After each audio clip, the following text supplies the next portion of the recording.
Good Monday morning, kids. This week, Wednesday is an asynchronous day, so I'm only going to see you 2 days this week, and we're going to have to make use of our days that we're together to learn about box and whisker plots. I think it'll help you understand statistics a little more and data spreads. So today we're going to be working on box and whisker plots together. Be ready to take notes. Tomorrow you're going to do a Nearpod.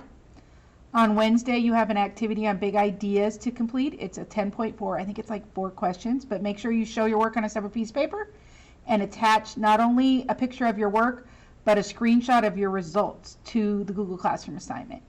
Thursday, you have a box and whisker plot quizzes that you're going to do with me together. We're going to do it together synchronously, and then you'll have an exit ticket, and then on Friday, you have your 20 minutes of MobyMax that you need to get in for the week.